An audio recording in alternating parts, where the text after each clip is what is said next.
Magandang tanghali, muling ipinaaresto ng isang korte sa Davao City ang self-confessed hitman na si Edgar Mato Bato. Mula sa Davao City, may report si Victor Cosare, live. Magandang tanghali, Victor.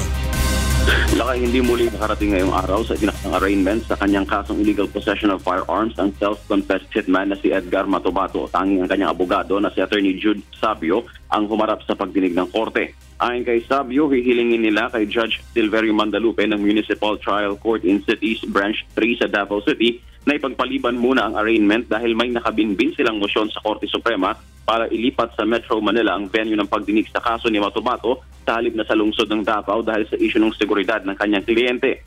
Subalit hindi kinatigan ng hukom ang katwiran ng abogado at hinanap si Mato Bato para maituloy ang pagpasa ng sakdal. Dahil bigong maiharap ang akusado, muling ipinaaresto ni Judge Mandalupe si Mato Bato. Pinagbabayad din ito ng 60,000 pisong piyansa kapalit ng pansamantalang kalayaan. Kinumpiska na rin ng korte ang naunang 30,000 pisong piyansa ni Mato Bato. Dismayado si Attorney Sabio sa naging desisyon ng korte pero pag-aaralan muna nila ang magiging susunod na hakbang. Ayon kay Sabio, nasa isang safe house si Mato Bato sa Metro Manila at nasa ilalim uli ito ng pangangalaga ni Senator Antonio Trillanes. Lakay. Maraming salamat, Victor Cosare, nag-uulat mula sa Davao City.